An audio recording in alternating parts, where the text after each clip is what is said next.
Hey crafty friends, today I'm diving into one of my favourite creative challenges, taking one of my own sketches, this one, and transforming it into a finished scrapbook layout right before your eyes. Sketches are such a great way to kickstart that mojo, and I'll show you how to take those simple lines and shapes and turn them into something totally your own. And stick around until the very end, I've got a special treat. I'll be sharing some amazing layouts created by you using one of my previous sketches. Seriously, they blew me away. So grab your paper, grab your glue, and let's get scrapping. I'm Kathy, and today it is a Monday, so that means I am doing it my way with my sketch. I am using the beautiful Scrapbook Fantasies Nature's Way, and I will put all the links of this into the description box down below. You really must get these papers. They are amazing, and for these photos they just blend so well. So as I said, we're putting together that sketch you saw at the very beginning, and I would love for you to have a go and come and share it over on my Facebook page later on. I can't wait to see what people have done with this sketch. So what I'm doing is I'm cutting a border out of one, which I then use later on, and you will see that in a moment. I then have a square that is 6 by 6, and then I need 3 4.25 by 4.5 by 4.5, which you can see here with another pattern. And then I need another square, which this one here I cut to, I'm just thinking, I got to remember, I think I cut it to, yeah, this is the 4.25 by 4.25. So you need one that is 6 by 6, 3 that are 4.5 by 4.5, and one that is 4.25 by 4.25. I'm telling a lie. 2 that are 4.25 by 4.25. Then I need to cut my circles. Now, if you don't have a circle cutter like the Creative Memories one, you can always trace around a cup, a glass, whatever it is, and then cut your own circle. So I'm choosing to cut 2 at this size, and they're the features on the page, and that gives me 2 more patterns on to the layout. Now it might seem like there's lots and lots of patterns going on, but when you see the photos and you see it all come together, it works just fine. Don't be afraid of patterns, don't be afraid of color, just have a go. All right, so I am going to ink up my edges here, and I'm going to use scorched timber. You could use gathered twigs, you could use black soot, you could use a green, or you could leave them bare. That's your choice. If you don't own inks, that's fine. Just leave them bare. It still works the same way. But if you're ever thinking about what should I purchase, I would suggest you either purchase a scorched timber ink and dauber, or are gathered twigs, because they're very versatile and can be used on almost any layout. So they give a nice smoky edge to your papers, and they define your edges beautifully. So I'm just going to ink around all of them, and I am showing you how to do it because this is the sketch process, turning those shapes and lines into a reality, and it's really important. And I'm actually getting a bit more conscious. I have had a couple of people reach out and they want to know exactly how things are done as they're just beginning. So if you're an advanced scrapper, you can just speed through this part. If you're a beginner, you can watch through the process and learn exactly step by step what to do. So as I said, I now have all of my pieces inked and ready to go, and that's important because you don't want to be stopping 100 times throughout your layout to ink when it's easier to get it done in the first row. Now you can see that I have a 1-inch frame cut out there of one of those papers, and that is actually the back of this paper as well. So it's a double-sided paper. Think smart about your papers. Start looking at what you can use in double-sided papers. I always find that that's helpful when you're creating a layout, especially with lots of bits of working pieces to it, and you can maximize your papers, especially as economies are getting a little bit tougher and we don't want to lose our love of scrapbooking. So I am now going to construct this layout, and so I have my base, which is important because that's the feature of the layout, and it is in this beautiful Nature's Way leaf pattern, which is perfect because they are floral photos that I'm going to be putting onto this page.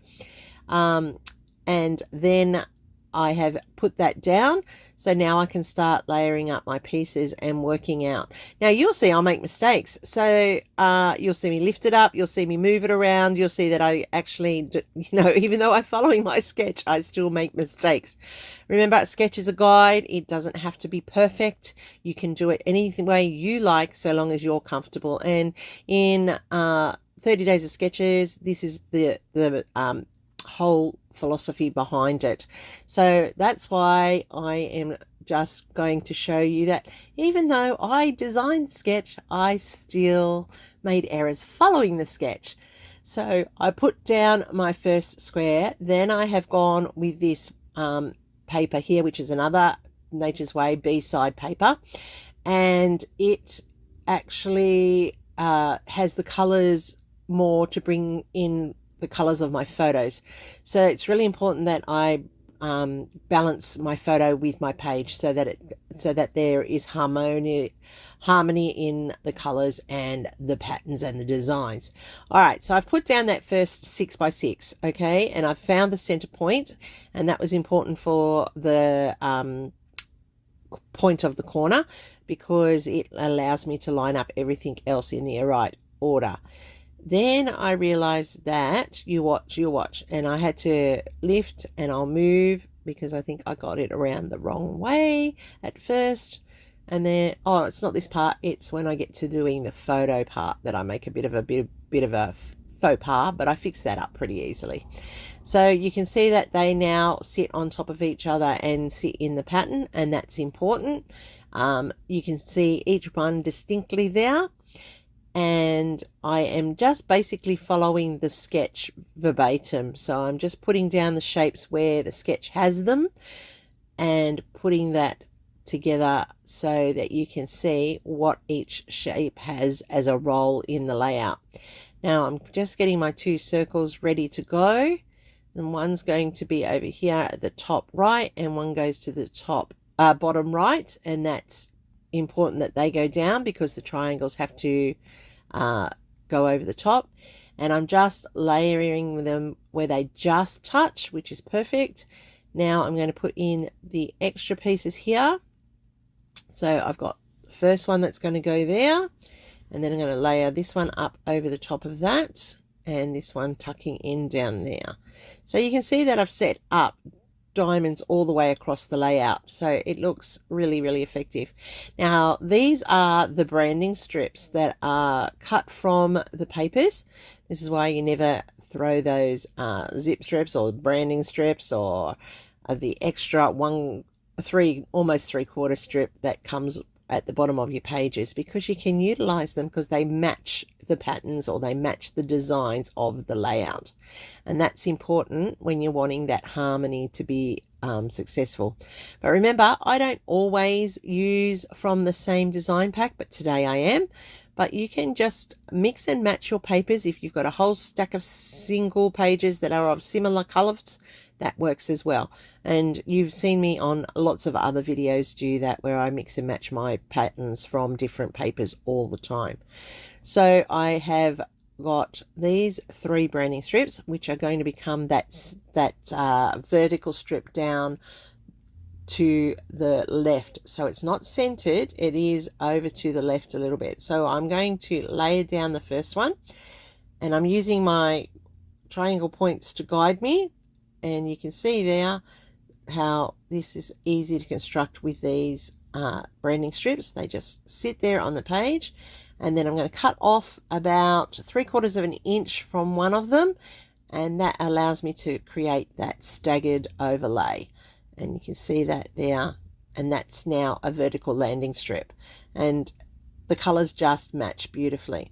Now I want that blue in there, so I'm going to cut from that side. That's important because my photos have blue in it, or my photo has blue in it, and I want to bring that into the photo as well, into the layout as well. And then we have that peachy, little bit of a pinky color through it, and that's going to tie my photo in even more. So I've just inked the edge of that, tying the smoky edges to the rest of the layout, and I'm just going to layer that in and then my photo is going to be able to sit in. Now here's where I realize I've made a mistake. I need to put my fishtail banners in, so I'm going to cut my fishtail banners, and they are 1 inch in width, and it doesn't matter your size because they're going to go in under. These were just leftover pieces. I'm going to cut them on the drying there to create my fishtail. It's always easy to do it that way. If you don't have a punch, you can just fold the end in half and then cut a triangle, and you'll have a perfect fishtail. Now I have done one with 2, and the reason I've done that is because one little short one needs to go to the right hand side, and the 3 are going to layer down the left hand side. I'm going to tape that up and make sure that they all sit in beautifully. But as I said, this is where I lose what I'm doing and have to come back and fix it. Sorry, there, I had a bit of a coughing fit. Okay, so now I have tucked in the fishtail banner properly, as you can see, because it's supposed to go over the top of the photo mat so that the photo is different, and you'll see that in the sketch. This photo I took, well, I didn't actually take, one of my children took while we were at Bowral looking at the floral festival, and it was my birthday. So this is my birthday photo for this year, and I really like it. One of the girls, I think, took this photo, and it was just, I just like this photo. Not often I like a photo that I'm in, but I actually like this photo. So I'm just putting in a frame. So on the sketch, you will see that there is a line like a frame. I decided to go with a fractured frame. I'm not going with a full frame. You could go with a full frame if you wanted to, but I'm just using this one square frame and fracturing it. That means I'm splitting it and doing that alternate sizing of it. Now I do need to move these a few times to get them right, and that's the beauty of the tape. It allows me to do that. Now I use double-sided tape, other people use tape runners, some people use ATG guns. Whatever your adhesive is, it works, and you can just manipulate. All right, now we're going to get into building the clusters. Now I have fussy cut all of these elements from the back of Alicia's papers for this range, Nature's Way. As I said, I will have all the details down below so that you can go and check them out, and they do send internationally as well as Australian. They are Australian made, Australian perfect, beautiful quality, and lots of different things that you can incorporate into your layouts. So I'm just going to go through all the fussy cut little bits that I've done. I want to pull in all of the mushrooms and some flowers. I do have that girl there. I was going to include her in the cluster, and you'll see that I have her there right to the end, and then when I stick it down I decide no, I don't really actually want her on that. It's not really suiting the rest of the layout. So I pull it, and you'll see that when I've stuck it all down. Now there are some great icons in these fussy cut elements, and you really do need to check them out. It's really easy. They've got the white line for you to copy when you're cutting, just following the dotted line really, and then you get a nice crisp clean element that you can add to your layout. So I'm just layering them up here, eliminating, auditioning, taking things in, taking things out, just seeing how it's going to look on the page. As you can see, that girl is really starting to bother me now, even as I'm looking at it, and I'm glad I actually do pull it in the end, because it just isn't right. There's a place for those type of images, but not on this layout. Okay, so I've gone off screen and I have put it all down. I foamed up some and I left some flat. Then I went and found these chipboard pieces from Scrapbook Fantasies as well, and they say I've got it as September Blessings. And I'm using the Tim Holtz spritz to colour it up. This one is a Rustic Wilderness, and then I'm going to go over the top of it with Vintage Photo. It is an issue at times using these. Because of the mica, the pump seems to have gotten blocked, so I'm going to have to do a pump clean. But that's all right. I'll just paint it on for today, and that's okay. I'm happy with that. I like this green. It gives a very rich, glistening, glossy colour, and I do like my chipboard coloured. but the green is a different green to the rest of the layout. So you'll see how I'm going to change that in a moment by adding in the vintage photo. So when I spray it over with the vintage photo, it changes it and tones it down, which is really good. So you get the hints of the green and you've got the bronzy gold as well. So when I put it onto the layout, you'll see how well that just blends. So I'm just using my Nouveau Deluxe glue to put it down because I've got the nozzle that I can control. And look at that. See, it looks like it belongs on that layout. As you look at those clusters, I did pop up those butterflies. You can see I've popped up some of the mushrooms. And I'm going to finish off with some Nouveau drops here in clusters of 3. That's a good way of setting up that visual triangle and also for filling out your cluster points. So that's my sketch today, and I have pulled it together. I hope you are going to have a go at it, and if you are, please go to my Facebook page where the stills will be so that you can see and you can hold and you can copy, and I would love for you to share, because I'm going to start sharing what you create for those who do take the time to use my sketch and share on my Facebook page. And I'm hoping that maybe one day it's you that is featured on a next video.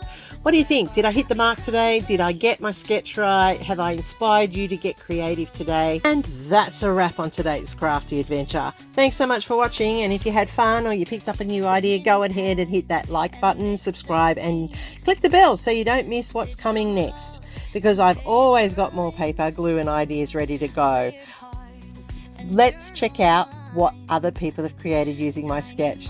This sketch here I used a couple of weeks ago, and I've got one from Karen Goddard and Joanna Goulding and Amanda Cox. And if you go to my Facebook page, you can see this one as well, and my friend Di had a go at this one. So happy scrapping, stay creative. Don't forget, check out the next video right here. I'll see you there very, very soon.